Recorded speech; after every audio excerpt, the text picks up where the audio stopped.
Welcome back to the Wandering Star Farmhouse. My name's Jeanette, and today I am really excited to share with you the transformation of my greenhouse herb garden. I got this greenhouse over the winter, and my dream was to create a kind of cottage garden, herb garden around this greenhouse. So today I'm going to show you how I got it to this place. To the right of the doorway is my traditional herb garden bed. Something new this year that I tried that I've never tried before is actually horseradish, and I planted that while it was dormant before anything else grew. And then I covered the grass with cardboard to help suppress any grass and weed growth. And then I covered it with a couple inches of compost, raised bed mix, garden soil, potting soil. Like a combination of any of those things can do really well to create a little planting bed like this.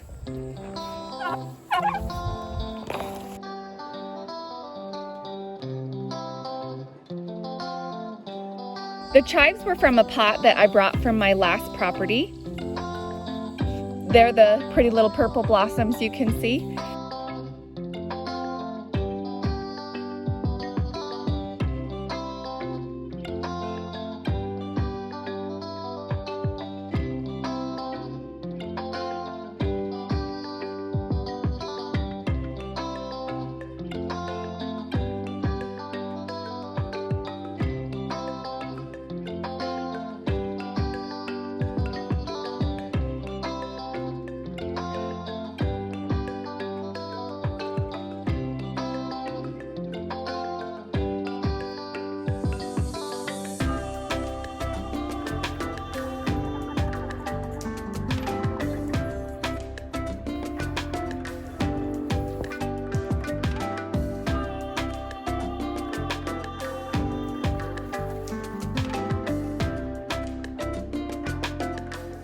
Now that everything has been growing a few months and has had a chance to fill in, it's looking amazing.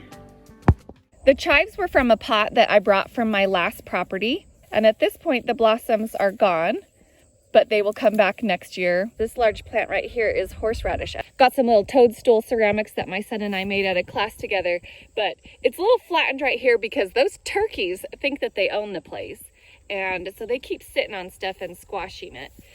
But I also planted some nasturtium from seed in here. I ended up with basil, mint, sage,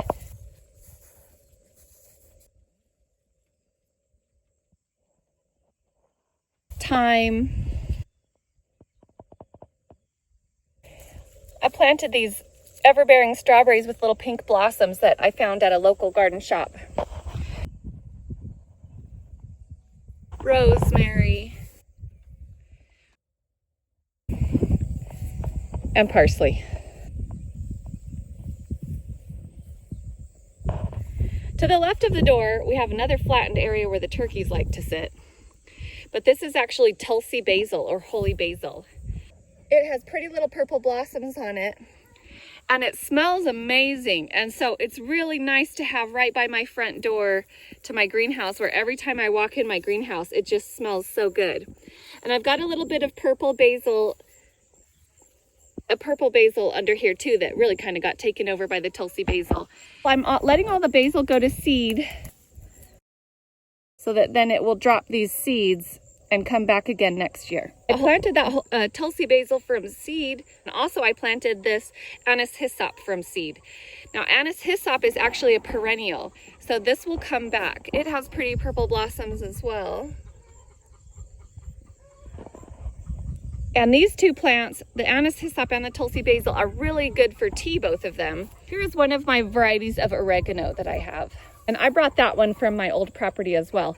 Now, I had a hard time trying to decide when to take a video of the garden tour because things are always changing. That's just how it goes in the garden. So this next area has already passed on. This is where I had cilantro and chamomile. And both of those are earlier in the spring, and so they're gone now. Both cilantro and chamomile both will self-seed and come back. So you can see that I actually already have some little chamomile plants coming back. Now these ones will probably freeze. But they come back nice and early in the springtime. And so the fact that I have some coming back already makes me think that I will get some more in the spring. I do also have some iris in here that I brought these from the old house.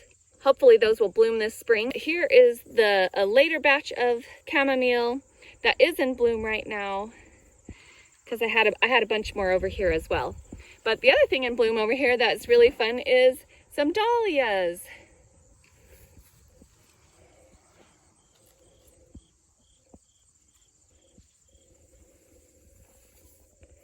And then up here behind the dahlias are my cucamelon vines. And cucamelons really take a long time to grow. But the nice thing is, my cucumbers in the garden have started to die. And so now I'm finally starting to get my cucamelons coming in. And these are so prolific, and they drop their fruit because you can never find it all. So I have had my cucamelons grow back in the same space again as well. And oh, there's a little bit of hidden dill that is past its prime. We used that for pickling this summer.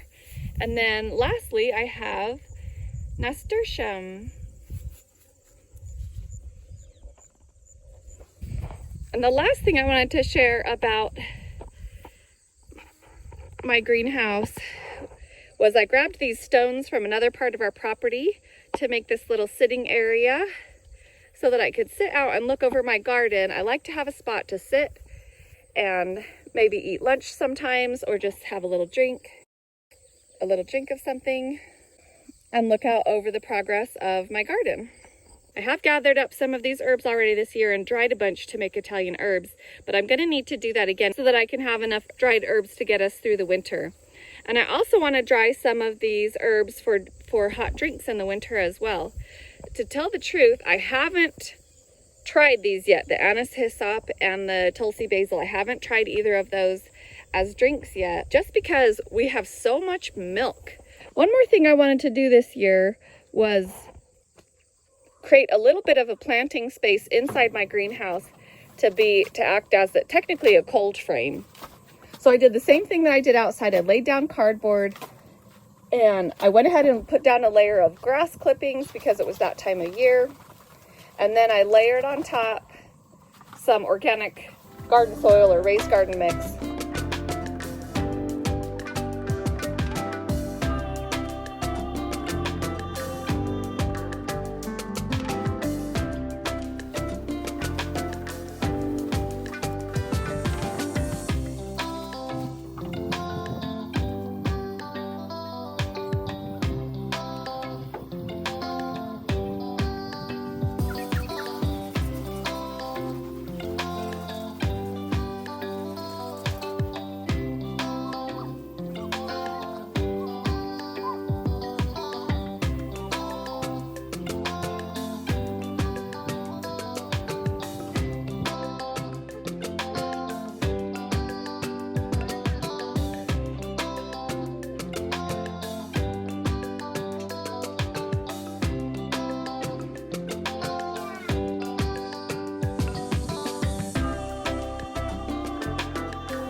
I went and gathered up some seeds for things that I would like to plant in here in the greenhouse, and probably not too many, right? I always want to plant everything. So one thing I really want to get in the ground is spinach. These are seeds that I saved from my garden from this spring, and I put them in this bag, and I've had them in the freezer for a couple of weeks to kind of pre-chill them to help them to sprout. So then I've got maybe some Swiss chard, bok choy, a couple kinds of lettuce, and some kale, and then maybe I'll try some radishes too. We'll see.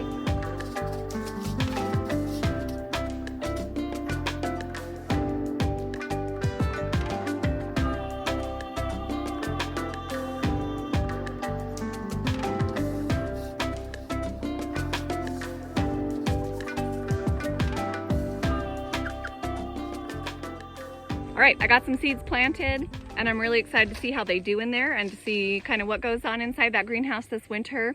There's a couple more things I plan on doing with my greenhouse herb garden this fall.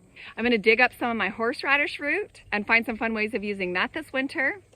And the other thing I'm going to dig up is actually my rosemary plant. I don't have success here overwintering. I have a little bit of trouble here with rosemary. It kind of like almost seems like it makes it through the winter and then dies as it's coming back out of dormancy. So I'm going to go ahead and take mine inside this year and see if I can keep it alive through the winter, or at least take some cuttings from it and see if I can keep those alive. But a lot of these herbs will come back or self-seed, and I'm really excited to watch that happen. Thanks so much for joining me at the farmhouse today. If you're new here, please hit that subscribe button. Come back and join us on all our adventures in gardening, cooking from scratch, and other things handmade at home. See you on the next video.